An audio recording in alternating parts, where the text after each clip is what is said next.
Welcome back to class. First become students. This is business management. We are starting second unit. Video session is 5. Hope you are all doing good. This is unit 2 as I said. Topic is evolution of management thought. ನಿರ್ವಹಣೆಯ ಚಿಂತನೆಯ ವಿಕಾಸ. Objective and expected outcome. At the end of the class, you should be able to understand evolution of management thought. ನಿರ್ವಹಣೆಯ ವಿಕಾಸ ಹೇಗಾಯಿತು ಅನ್ನೋದನ್ನು ನೀವು ಅರ್ಥ ಮಾಡ್ಕೊಳ್ಬೇಕು. Now let us study evolution of management thought. ನಿರ್ವಹಣೆಯ ಚಿಂತನೆ ಹೇಗೆ ವಿಕಾಸ ಆಯಿತು ಅನ್ನೋದನ್ನು ಈ ಪಾಠದಲ್ಲಿ ನಾವು ಕಲಿತೀವಿ. ಅಂದರೆ over a period of time how management has evolved. ಕಾಲದಿಂದ ಕಾಲಕ್ಕೆ ನಿರ್ವಹಣೆ ಶಾಸ್ತ್ರ ಅನ್ನೋದು ಹೇಗೆ ಬೆಳವಣಿಗೆ ಆಯಿತು ಅನ್ನೋದನ್ನು ನಾವು ಅರ್ಥ ಮಾಡ್ಕೊಳ್ತೀವಿ. Management is as old as civilization. Modern management is the result of management thinkers and professionals. ಅಂದರೆ ನಿರ್ವಹಣೆಯು ನಾಗರಿಕತೆಯಷ್ಟೇ ಹಳೆಯದು. ಮನುಷ್ಯ ಭೂಮಿಯ ಮೇಲೆ ವಾಸಿಸೋದಕ್ಕೆ ಶುರುವಾದಲ್ಲಿಂದನೂ ಒಂದಲ್ಲ ಒಂದು ರೀತಿಯಲ್ಲಿ ಆತ ನಿರ್ವಹಣೆಯನ್ನು ಮಾಡಿಕೊಂಡೇ ಬರ್ತಾ ಇದ್ದಾನೆ. ಆತನಿಗೆ ಬೇಕಾಗುವಂತಹ ಊಟ, ವಸತಿ, ಬಟ್ಟೆ ಇತ್ಯಾದಿಗಳನ್ನು ನಿರ್ವಹಣೆ ಮಾಡೋದ್ರಿಂದ ಈ ನಿರ್ವಹಣೆ ಅನ್ನುವ ಒಂದು ಕಾನ್ಸೆಪ್ಟ್ ಅಥವಾ ಪರಿಭಾವನೆ ಆರಂಭ ಆಯಿತು ಅಂತಲೇ ಹೇಳಬಹುದು. ಆದರೆ ನಾವು ಆಧುನಿಕ ನಿರ್ವಹಣಾ ಶಾಸ್ತ್ರವನ್ನು ನೋಡಿದ್ರೆ ಇದು ವಿವಿಧ ಚಿಂತಕರು ಮತ್ತು ವೃತ್ತಿಪರರು ಕಾಲದಿಂದ ಕಾಲಕ್ಕೆ ನೀಡಿರುವಂತಹ ತತ್ವಗಳು ಮತ್ತು ಶಾಸ್ತ್ರಗಳ ಆಧಾರದಲ್ಲಿ ಬೆಳವಣಿಗೆ ಆಗಿದೆ ಅಂತ ಹೇಳ್ಬೋದು. ಈ ಎವಲ್ಯೂಷನ್ ಆಫ್ ಮ್ಯಾನೇಜ್ಮೆಂಟ್ ಥಾಟ್ ಅಂದರೆ ನಿರ್ವಹಣೆಯ ಶಾಸ್ತ್ರದ ವಿಕಾಸವನ್ನು ನಾವು ಕಾಲಘಟ್ಟದ ಆಧಾರದಲ್ಲಿ ಅಧ್ಯಯನ ಮಾಡಬಹುದು. We can study the evolution of management based on the different period of time. So ಇದನ್ನು ಈ ರೀತಿ ನಾವು ಕಲಿಯಬಹುದು. ಮೊದಲಿಗೆ ಡ್ಯೂರಿಂಗ್ ಓಲ್ಡನ್ ಡೇಸ್, ಪ್ರಾಚೀನ ಕಾಲದಲ್ಲಿ ನಿರ್ವಹಣಾ ಶಾಸ್ತ್ರ ಹೇಗೆ ವಿಕಾಸ ಆಯಿತು ಅಂತ. ನಂತರ ಡ್ಯೂರಿಂಗ್ ವರ್ಲ್ಡ್ ವಾರ್, ಮಹಾಯುದ್ಧ ಕಾಲದಲ್ಲಿ ನಿರ್ವಹಣಾ ಶಾಸ್ತ್ರ, ನಿರ್ವಹಣಾ ಪರಿಭಾವನೆ ಹೇಗೆ ಇತ್ತು ಅನ್ನೋದನ್ನು. ನಂತರ ಮೂರನೇದು ಪ್ರೀ ಸೈಂಟಿಫಿಕ್ ಮ್ಯಾನೇಜ್ಮೆಂಟ್ ಎರಾ. ಇದನ್ನು ನಾವು ಇಂಡಸ್ಟ್ರಿಯಲ್ ರೆವಲ್ಯೂಷನ್ ಟೈಮ್ ಅಂತಲೂ ಹೇಳ್ತೇವೆ. ವೈಜ್ಞಾನಿಕ ಪೂರ್ವ ಅವಧಿ ಅಥವಾ ಕೈಗಾರಿಕಾ ಕ್ರಾಂತಿಯ ಅವಧಿಯಲ್ಲಿ ನಿರ್ವಹಣಾ ಶಾಸ್ತ್ರ ಹೇಗೆ ಬೆಳವಣಿಗೆ ಆಯಿತು ಅನ್ನೋದನ್ನು ನಾವು ಅಧ್ಯಯನ ಮಾಡ್ತೀವಿ.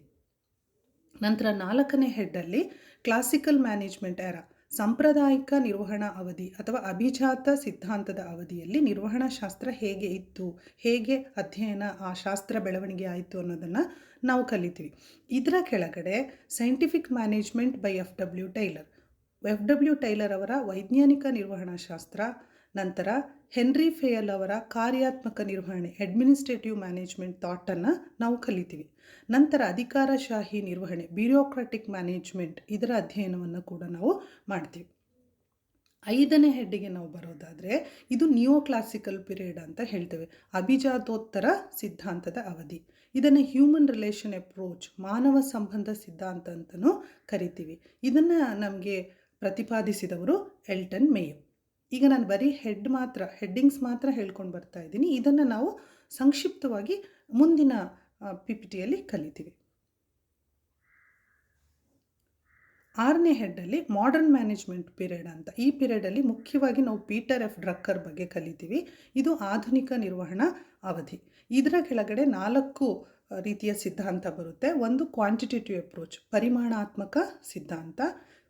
2ನೇದು ಸಿಸ್ಟಮ್ ಅಪ್ರೋಚ್, ವ್ಯವಸ್ಥೆಗಳ ಸಿದ್ಧಾಂತ. 3ನೇದು ಕಾಂಟಿಂಜೆನ್ಸಿ ಅಪ್ರೋಚ್, ಸಂಭವ ಸಿದ್ಧಾಂತ.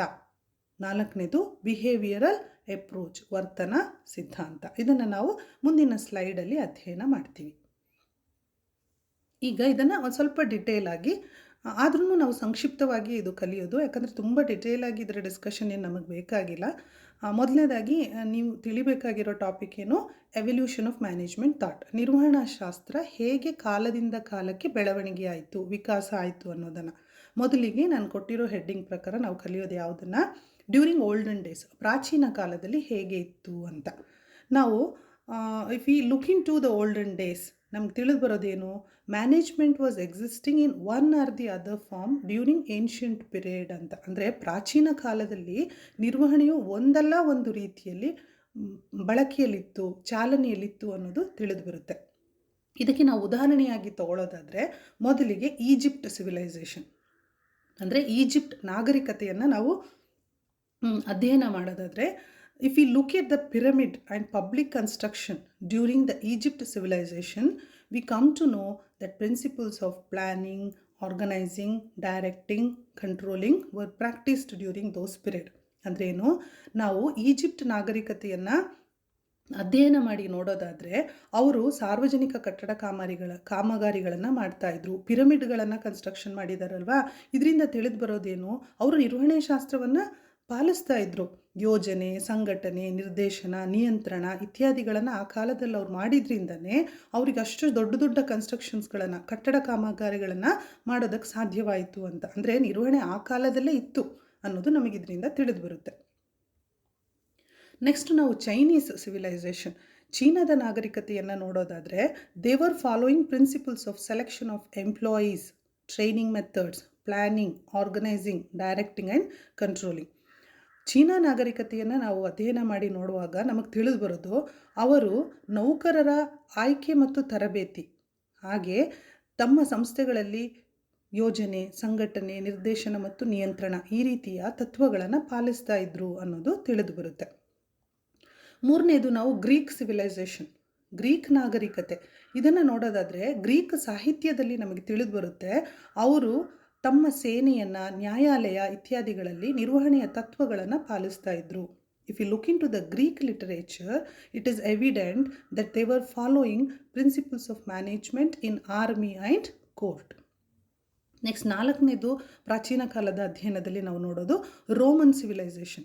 ರೋಮ್ ನಾಗರಿಕತೆಯನ್ನು ನೋಡೋದಾದರೆ ನಮಗೆ ಗೊತ್ತು, ರೋಮನ್ ಅವರು ಪ್ರಪಂಚವನ್ನು 500 ವರ್ಷಗಳ ಕಾಲ ಆಳಿದ್ದಾರೆ ಅಂತ. Roman have ruled for nearly 500 years. ಅಷ್ಟು ವರ್ಷಗಳ ಕಾಲ ಅವರು ಸೇನೆಯನ್ನು ಇಟ್ಕೊಂಡು ಆಡಳಿತವನ್ನು ಮಾಡ್ತಾ ಇದ್ರು ಅನ್ನೋದಾದರೆ ಅದರಿಂದ ನಮಗೇನು ತಿಳಿಯುತ್ತೆ ಹೇಳಿ, ಅವರು ಆರ್ಮಿಯನ್ನು ತುಂಬ ಚೆನ್ನಾಗಿ ನಿರ್ವಹಣೆ ಮಾಡ್ತಾಯಿದ್ರು, ಸೇನೆಯನ್ನು ತುಂಬ ಚೆನ್ನಾಗಿ ನಿರ್ವಹಣೆ ಮಾಡ್ತಾಯಿದ್ರು.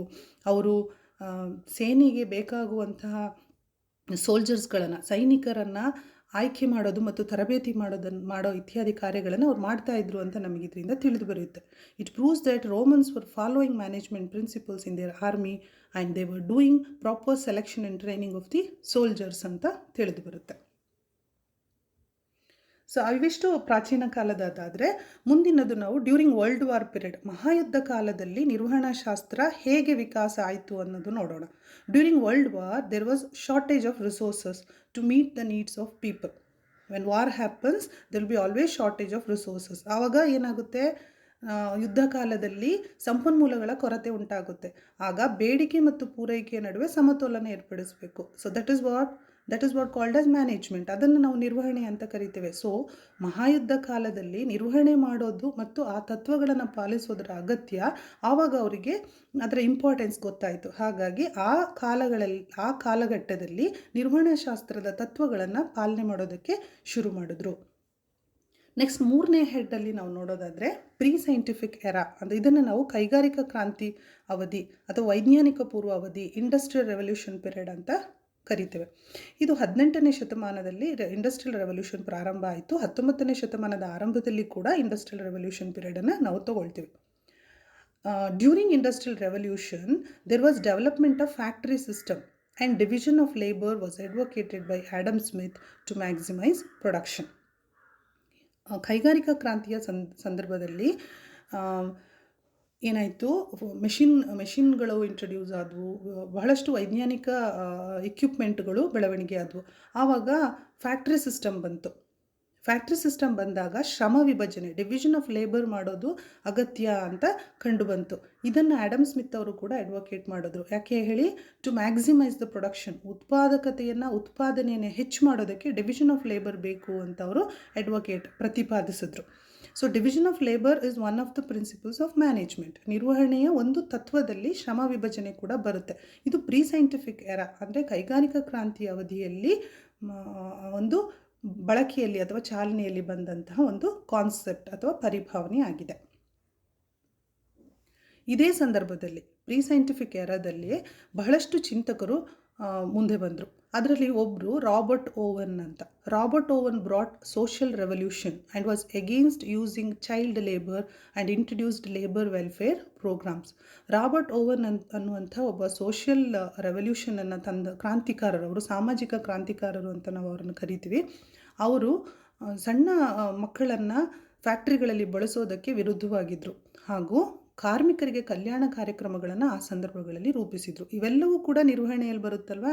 So that period gave rise to this type of thinking. ಆ ಅವಧಿಯಲ್ಲಿ ಈ ರೀತಿಯ ಚಿಂತನೆಗಳು ಬೆಳವಣಿಗೆ ಆದವು.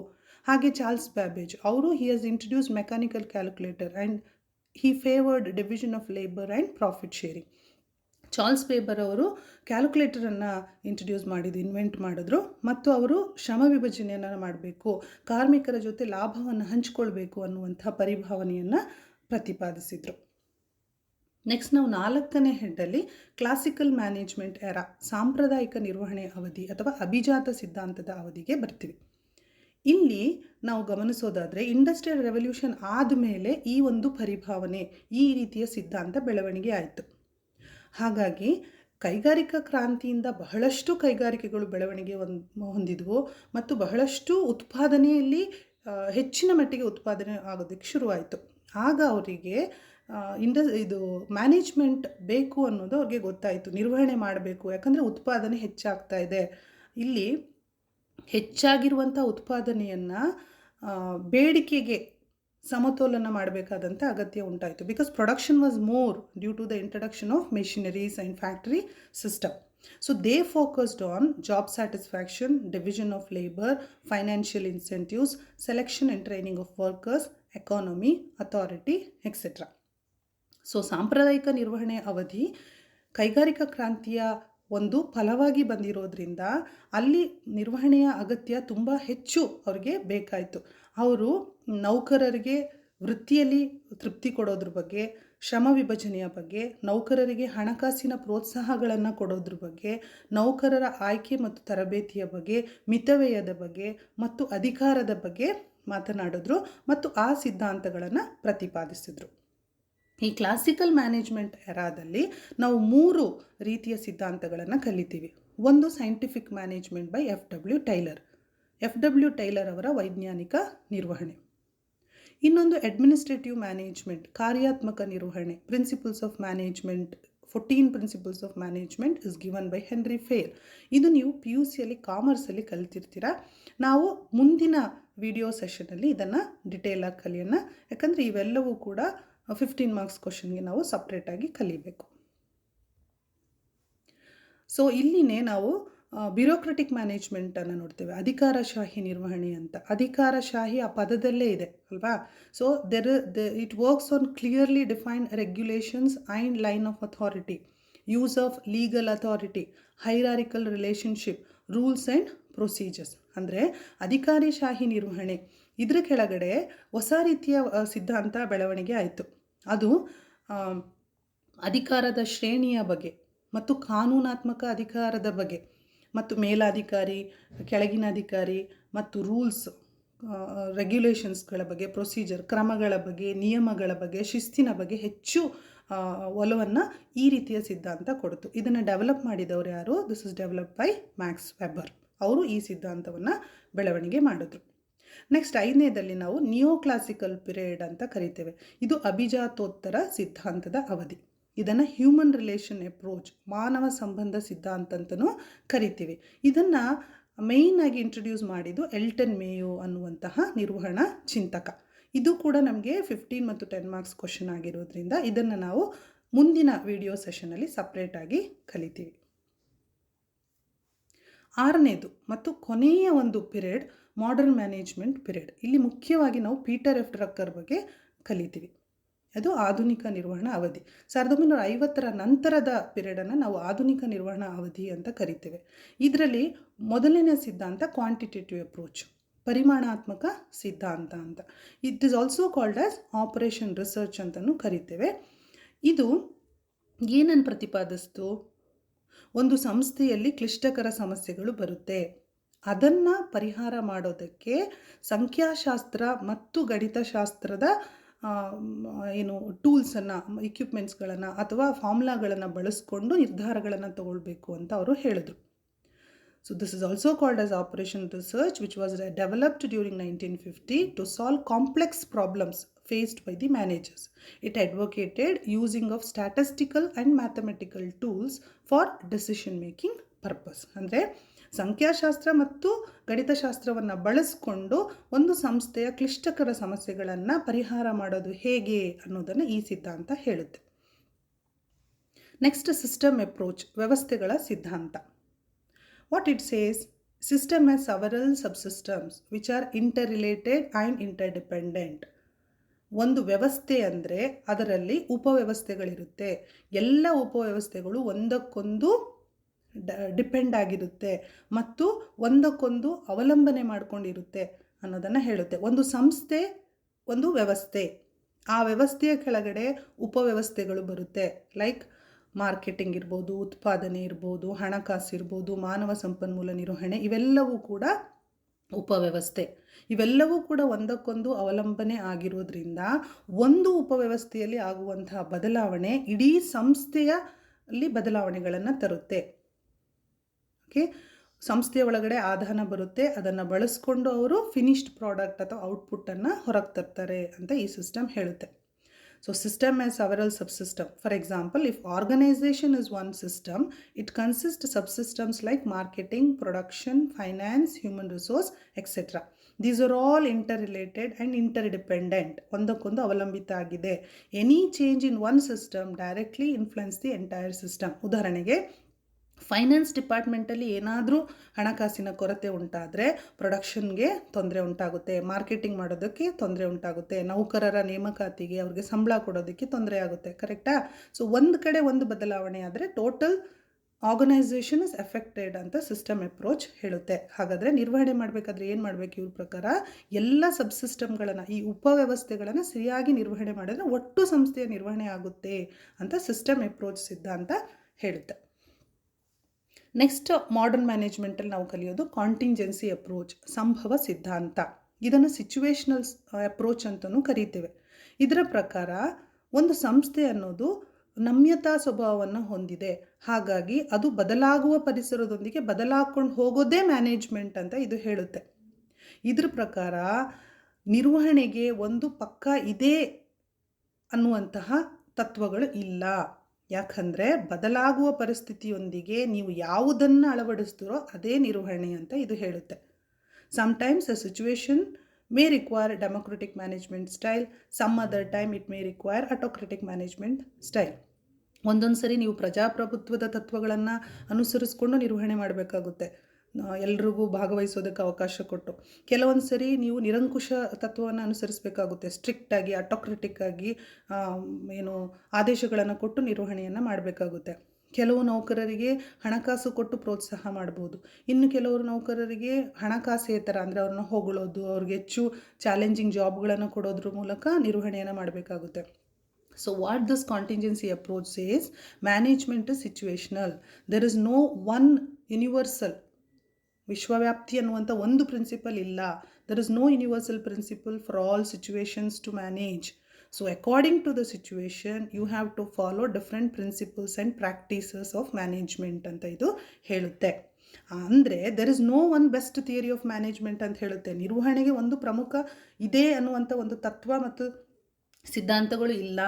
ನೀವೇನೇನು ಇಲ್ಲಿವರೆಗೆ ತತ್ವ ಸಿದ್ಧಾಂತಗಳನ್ನು ಕಲ್ತಿದ್ದೀರೋ ಅದನ್ನು ನಿಮಗೆ ಬರುವಂಥ ಪರಿಸ್ಥಿತಿಗೆ ಅನುಗುಣವಾಗಿ ನೀವು ಅಳವಡಿಸ್ಕೊಂಡು ಹೋಗೋದೇ ನಿರ್ವಹಣೆ. ಯಾಕಂದರೆ ಪ್ರತಿಯೊಂದು ಪರಿಸ್ಥಿತಿಯು ಆಂತರಿಕ ಮತ್ತು ಬಾಹ್ಯ ಅಂಶಗಳಿಂದ ಪ್ರಭಾವಕ್ಕೆ ಒಳಗಾಗಿರುತ್ತೆ. Every situation is influenced by internal and external factors. Every situation is different. So in different situations we have to apply different management thoughts ಅಂತ ಇದು ಹೇಳುತ್ತೆ. ನೆಕ್ಸ್ಟ್ ಬಿಹೇವಿಯರಲ್ ಅಪ್ರೋಚ್ ಅಂತ ಬರುತ್ತೆ. ಇದು ಕೂಡ ಮಾಡರ್ನ್ ಥಾಟಲ್ಲಿ ಬರೋದು, ಆಧುನಿಕ ಸಿದ್ಧಾಂತದಲ್ಲಿ ವರ್ತನಾ ಸಿದ್ಧಾಂತ ಅಂತ. ಇದನ್ನು ಪ್ರತಿಪಾದಿಸಿದವರು ಅಬ್ರಹಾಮ್ ಮಾಸ್ಲೋ, ಹರ್ಸ್ಬರ್ಗ್, ಮೆಕ್ಗ್ರೆಗಾರ್ ಇವರೇನು ಹೇಳ್ತಾರೆ, ಮನುಷ್ಯನ ವರ್ತನೆಗಳನ್ನು ಅಧ್ಯಯನ ಮಾಡಿ ಅವರನ್ನು ಪ್ರೋತ್ಸಾಹ ಮಾಡಬೇಕು ಅಂತ. Every individual is different, so we have to understand the human behaviour and based on their human behavior we have to motivate them ಅಂತ ಹೇಳ್ತಾರೆ. This theory gives importance to group decision and participation of employees. ನೌಕರರ ಪಾಲ್ಗೊಳ್ಳುವಿಕೆ ಮತ್ತು ಗುಂಪಿನಲ್ಲಿ ನಿರ್ಧಾರಗಳನ್ನು ತೆಗೆದುಕೊಳ್ಳೋದನ್ನು ಈ behavioural approach ಪ್ರತಿಪಾದಿಸುತ್ತೆ. ಈಗಾಗಲೇ ಹೇಳಿದಾಗೆ ಮಾಡರ್ನ್ ಮ್ಯಾನೇಜ್ಮೆಂಟಲ್ಲಿ ನಾವು ಪೀಟರ್ ಎಫ್ ಡ್ರಕ್ಕರ್ ಬಗ್ಗೆ ಅಧ್ಯಯನ ಮಾಡಬೇಕು. ಇದನ್ನು ನಾವು ಮುಂದಿನ ವಿಡಿಯೋ ಸೆಷನ್ನಲ್ಲಿ ಕಲಿತೀವಿ. ಈಗ ನಾವು ರೀಕ್ಯಾಪ್ ಮಾಡೋದಾದರೆ, ಏನೇನು ಕಲ್ತಿದ್ದೀವಿ ಅಂತ ಮನನ ಮಾಡೋದಾದರೆ, ಎವಲ್ಯೂಷನ್ ಆಫ್ ಮ್ಯಾನೇಜ್ಮೆಂಟ್ ಥಾಟನ್ನು ನಾವು ಕಲ್ತಿದ್ದೀವಿ. ಅದರಲ್ಲಿ ಕೆಲವು ಟಾಪಿಕನ್ನು ನಾವು ಬಿಟ್ಟಿದ್ದೀವಿ, ಡಿಟೇಲಾಗಿ ಕಲೀಲಿಲ್ಲ. ಯಾವುದೆಲ್ಲ? FW ಟೈಲರ್ ಅವರ ಸೈಂಟಿಫಿಕ್ ಮ್ಯಾನೇಜ್ಮೆಂಟ್, ಹೆನ್ರಿ ಫೇಯಲ್ ಅವರ ಕಾರ್ಯಾತ್ಮಕ ನಿರ್ವಹಣೆ, ಅಡ್ಮಿನಿಸ್ಟ್ರೇಟಿವ್ ಥಾಟ್, ಎಲ್ಟನ್ ಮೇಯೋ ಅವರ ಹ್ಯೂಮನ್ ರಿಲೇಷನ್, ಪೀಟರ್ ಎಫ್ ಡ್ರಕ್ಕರ್ ಅವರ ಕೊಡುಗೆ. ಇಷ್ಟನ್ನು ನಾವು ಮುಂದಿನ ವಿಡಿಯೋ ಸೆಷನಲ್ಲಿ ಡಿಟೇಲಾಗಿ ಕಲಿತೀವಿ. ಒಂದ್ಸರಿ ಏನೇನು ಕಲ್ತಿದ್ದೀವಿ ಅಂತ ಹಾಗೆ ನೋಡೋಣ. ಜಸ್ಟ್ ಟಾಪಿಕ್ ಹೇಗೆ ಅಂತ ನಿಮಗೆ ಗೊತ್ತಾಗೋದಕ್ಕೆ ನಾವೇನು ಕಲ್ತ್ವಿ, ಎವಲ್ಯೂಷನ್ ಆಫ್ ಮ್ಯಾನೇಜ್ಮೆಂಟ್ ಥಾಟಲ್ಲಿ ಪ್ರಾಚೀನ ಕಾಲದಲ್ಲಿ ಹೇಗೆ ಇತ್ತು ಮ್ಯಾನೇಜ್ಮೆಂಟ್ ಅಂತ ನೋಡಿದ್ವಿ. ಆಗ ನಾವು ಈಜಿಪ್ಟ್ ಸಿವಿಲೈಸೇಷನ್, ಈಜಿಪ್ಟ್ ನಾಗರಿಕತೆಯಲ್ಲಿ ಯಾವ ಥರ ಇತ್ತು, ಚೈನೀಸ್ ಸಿವಿಲೈಸೇಷನಲ್ಲಿ ಯಾವ ಥರ ಇತ್ತು, ಗ್ರೀಕ್ ನಾಗರಿಕತೆಯಲ್ಲಿ ಯಾವ ಥರ ಇತ್ತು, ರೋಮನ್ ಸಿವಿಲೈಸೇಷನಲ್ಲಿ ಅವರು ಮ್ಯಾನೇಜ್ಮೆಂಟನ್ನು ಫಾಲೋ ಮಾಡ್ತಾ ಇದ್ರಾ ಅಂತ ನಾವು ನೋಡಿದ್ವಿ. ನಂತರ ಮಹಾಯುದ್ಧ ಕಾಲದಲ್ಲಿ ನಿರ್ವಹಣೆಯ ಅಗತ್ಯ ಯಾಕೆ ಬಿತ್ತು ಅನ್ನೋದನ್ನು ನಾವು ನೋಡಿದ್ವಿ, ಮತ್ತು ಅವರು ಅದನ್ನು ಆ ಕಾರಣಕ್ಕೆ ಫಾಲೋ ಮಾಡಿದ್ರು ಅಂತ ನೋಡಿದ್ವಿ. ನೆಕ್ಸ್ಟ್ ಪ್ರೀ ಸೈಂಟಿಫಿಕ್ ಪೀರಿಯಡ್, ಅಂದರೆ ಇಂಡಸ್ಟ್ರಿಯಲ್ ರೆವಲ್ಯೂಷನ್ ಆರಂಭ ಆಗಿದ ಸಂದರ್ಭದಲ್ಲಿ ನಾವು ನೋಡಿದ್ವಿ. ಆವಾಗ ಫ್ಯಾಕ್ಟ್ರಿ ಸಿಸ್ಟಮ್ ಬಂತು, ಶ್ರಮ ವಿಭಜನೆ ಬಗ್ಗೆ ಎಲ್ಲರೂ ಮಾತಾಡಿದ್ರು, ಉತ್ಪಾದನೆಯನ್ನು ಅಧಿಕ ಮಾಡೋದು ಹೇಗೆ ಅನ್ನೋದನ್ನು ಪ್ರೀ ಸೈಂಟಿಫಿಕ್ ಪೀರಿಯಡಲ್ಲಿ ಈ ರೀತಿಯ ನಿರ್ವಹಣಾ ತತ್ವಗಳನ್ನು ಅವರು ಅನುಸರಿಸೋದಕ್ಕೆ ಶುರು ಮಾಡಿದ್ರು ಅಂತ. ಅಲ್ಲಿ ರಾಬರ್ಟ್ ಓವನ್ ಮತ್ತು ಚಾರ್ಲ್ಸ್ ಬ್ಯಾಬೇಜ್ ಅವರ ಕೊಡುಗೆಯನ್ನು ನಾವು ನೋಡಿದ್ವಿ. Next classical management era, industrial revolution ಆದಮೇಲೆ ಬಂದಿರುವಂಥ ಪೀರಿಯಡು. ಹೆಚ್ಚು ಉತ್ಪಾದನೆ ಆಯಿತು, ಉತ್ಪಾದನೆಯನ್ನು ಬೇಡಿಕೆ ಜೊತೆ ಸಮತೋಲನ ಮಾಡುವ ಸಮಸ್ಯೆ ಉಂಟಾಯಿತು, ಫ್ಯಾಕ್ಟ್ರಿ ಸಿಸ್ಟಮ್ ಆಯಿತು, ಕೈಗಾರಿಕೆಗಳ ಬೆಳವಣಿಗೆ ಆದವು. ಆಗ ನೌಕರರಿಗೆ ತೃಪ್ತಿ ಕೊಡೋದು, ಶ್ರಮ ವಿಭಜನೆ ಮಾಡೋದು, ಅವ್ರನ್ನ ನೌಕರರಿಗೆ ಚೆನ್ನಾಗಿ ನೋಡ್ಕೊಳ್ಳೋವಂಥದ್ದು, ಮತ್ತು ಅವ್ರಿಗೆ ಹಣಕಾಸು ಪ್ರೋತ್ಸಾಹ ಕೊಡೋದು, ನೌಕರರ ಆಯ್ಕೆ ಮಾಡೋದು, ಅಧಿಕಾರ, ಮಿತವ್ಯಯ, ಈ ರೀತಿಯ ಕಾನ್ಸೆಪ್ಟ್ಗಳು ಆ ಸಂದರ್ಭಗಳಲ್ಲಿ ಡೆವಲಪ್ ಆಯಿತು. ಅವರು ನಿರ್ವಹಣೆ ಅಂದರೆ ಏನು, ನಿರ್ವಹಣೆ ಅಂದರೆ ವೈಜ್ಞಾನಿಕ ನಿರ್ವಹಣೆ ಅಂತ FW ಟೈಲರ್ ಹೇಳಿದ್ರು. ಹೆನ್ರಿ ಫೇಯಲ್ ಅವ್ರು ಹೇಳಿದ್ದು ನಿರ್ವಹಣೆ ಅಂದರೆ 14 ತತ್ವಗಳನ್ನು ಅವರು ಅಡ್ವೊಕೇಟ್ ಮಾಡಿಬಿಟ್ಟು ಇದನ್ನು ಫಾಲೋ ಮಾಡಿದ್ರೆ ಅದೇ ನಿರ್ವಹಣೆ ಅಂತ ಹೇಳಿದ್ರು. ಇದನ್ನು ನಾವು ನೆಕ್ಸ್ಟ್ ಕ್ಲಾಸಲ್ಲಿ ಕಲಿತೀವಿ. ಬ್ಯೂರೋಕ್ರೆಟಿಕ್ ಮ್ಯಾನೇಜ್ಮೆಂಟ್, ಮ್ಯಾಕ್ಸ್ ವೆಬ್ಬರ್ ಅವರು ನಿರ್ವಹಣೆ ಅಂದರೆ ಅಧಿಕಾರದ ಶ್ರೇಣಿ, ರೂಲ್ಸ್ ರೆಗ್ಯುಲೇಷನ್ಸನ್ನು ಫಾಲೋ ಮಾಡ್ಕೊಂಡು ಹೋದರೆ ಅದೇ ನಿರ್ವಹಣೆ ಅಂತ ಹೇಳಿದ್ರು. ನೆಕ್ಸ್ಟ್ ನಿಯೋ ಕ್ಲಾಸಿಕಲ್ ಅವಧಿಯಲ್ಲಿ ಎಲ್ಟನ್ ಮೇಯೋ ಬಂದರು. ಅವರು ಹೇಳಿದ್ರು ಮಾನವ ಸಂಬಂಧಗಳನ್ನು ನಿರ್ವಹಣೆ ಮಾಡಬೇಕು, ಅದೇ ನಿರ್ವಹಣೆ ಅಂತ ಅವರು ಪ್ರತಿಪಾದಿಸಿದ್ರು. ಮಾಡರ್ನ್ ಮ್ಯಾನೇಜ್ಮೆಂಟಲ್ಲಿ ಡಿಫ್ರೆಂಟ್ ಕಾನ್ಸೆಪ್ಟ್ಗಳನ್ನ ನಾವು ನೋಡ್ತೀವಿ. ಅದರಲ್ಲಿ ಪರಿಮಾಣಾತ್ಮಕ ಕ್ವಾಂಟಿಟೇಟಿವ್ ಅಪ್ರೋಚ್ ಅವರು ಹೇಳಿದ್ರು ನಿರ್ವಹಣೆ ಮಾಡುವಾಗ ಸಾಕಷ್ಟು ಸಮಸ್ಯೆಗಳು ಬರುತ್ತೆ, ಅದನ್ನು ಸಂಖ್ಯಾಶಾಸ್ತ್ರ ಮತ್ತು ಗಣಿತಶಾಸ್ತ್ರವನ್ನು ಬಳಸ್ಕೊಂಡು ಸಾಲ್ವ್ ಮಾಡಬೇಕು ಅಂತ ಹೇಳಿದ್ರು. ಅವ್ರ ಪ್ರಕಾರ ಅದು ನಿರ್ವಹಣೆ ಆಗಿತ್ತು. ನೆಕ್ಸ್ಟ್ ಸಿಸ್ಟಮ್ ಅಪ್ರೋಚ್ ಅಲ್ಲಿ ಏನು ಹೇಳಿದ್ರು, ಒಂದು ಸಂಸ್ಥೆ ಅಂದರೆ ವ್ಯವಸ್ಥೆ ಮತ್ತು ಉಪವ್ಯವಸ್ಥೆಗಳನ್ನು ಒಳಗೊಂಡಿದೆ, ಒಂದಕ್ಕೊಂದು ಅದು ಅವಲಂಬಿತ ಆಗಿದೆ. ಒಂದು ವ್ಯವಸ್ಥೆಯಲ್ಲಿ ಆಗುವ ಬದಲಾವಣೆ ಪೂರ್ತಿ ಸಂಸ್ಥೆಯ ವ್ಯವಸ್ಥೆಯನ್ನು ಎಫೆಕ್ಟ್ ಮಾಡುತ್ತೆ. ಹಾಗಾಗಿ ಈ ಉಪವ್ಯವಸ್ಥೆಗಳನ್ನೆಲ್ಲ ನಿರ್ವಹಣೆ ಮಾಡ್ಕೊಂಡು ಹೋಗೋದೇ ನಿರ್ವಹಣೆ ಅಂತ ಅವರು ಹೇಳಿದರು. ನೆಕ್ಸ್ಟ್ ಕಾಂಟಿಂಜೆನ್ಸಿ ಅಪ್ರೋಚ್ ಅವರು ತುಂಬ ಡಿಫ್ರೆಂಟ್ ಆದ ಕಾನ್ಸೆಪ್ಟನ್ನು ಹೇಳಿದರು. ಅವರು ಹಿಂದಿನವ್ರ ಥರ ಮ್ಯಾನೇಜ್ಮೆಂಟ್ ಮಾಡೋದು ಅಂದರೆ ಒಂದು ಪ್ರಿನ್ಸಿಪಲ್, ಒಂದು ತತ್ವವನ್ನು ಪಾಲನೆ ಮಾಡೋದು ಅಂತ ಹೇಳಲಿಲ್ಲ. ಅವ್ರು ಹೇಳಿದ್ರು ಎಲ್ಲದಕ್ಕೂ ಒಂದೇ ತತ್ವ ಫಾಲೋ ಮಾಡೋಕ್ಕಾಗೋದಿಲ್ಲ, ಸೊ ಯಾವ ಸಂದರ್ಭಕ್ಕೆ ಅನುಗುಣವಾಗಿ ಯಾವ ತತ್ವವನ್ನಾದರೂ ನೀವು ಫಾಲೋ ಮಾಡ್ಕೊಂಡು ಹೋಗಿ ಅಂತ ಹೇಳಿದ್ರು. ಬಿಹೇವಿಯರಲ್ ಅಪ್ರೋಚಲ್ಲಿ ಬರುವಂತಹ ಚಿಂತಕರು ಏನು ಹೇಳಿದ್ರು, ಮನುಷ್ಯರ ಬಿಹೇವಿಯರ್, ಗುಣಗಳನ್ನು, ಅವರ ವರ್ತನೆಗಳನ್ನು ಅಧ್ಯಯನ ಮಾಡಿಕೊಂಡು ಅವ್ರನ್ನ ಪ್ರೇರೇಪಣೆ ಮಾಡ್ಕೊಂಡು ಹೋಗೋದೇ ನಿರ್ವಹಣೆ ಅಂತ ಹೇಳಿದ್ರು. ಸೊ ಇವಿಷ್ಟು ನೀವು ಕಲ್ತಿರುವಂಥ ಟಾಪಿಕ್. ಈಗಾಗಲೇ ಹೇಳಿದಾಗೆ FW Taylor, Henri Fayol, Elton Mayo, Peter F Drucker ನಮಗೆ ತುಂಬ ಇಂಪಾರ್ಟೆಂಟ್ ಟಾಪಿಕ್. ಇದನ್ನು ಹಾಗಾಗಿ ನಾನು ಸಪ್ರೇಟ್ ವಿಡಿಯೋ ಸೆಷನ್ನಲ್ಲಿ ನಿಮಗೆ ಇದನ್ನು ಹೇಳ್ಕೊಡ್ತೀನಿ. ಪಾಠ ಅರ್ಥ ಆಗಿರ್ಬೋದು ಅಂತ ಅಂದ್ಕೊಂಡಿದ್ದೀನಿ. Any doubts if you have you can drop in the comment box. So keep learning, keep going through the video again and start writing notes also. Thank you.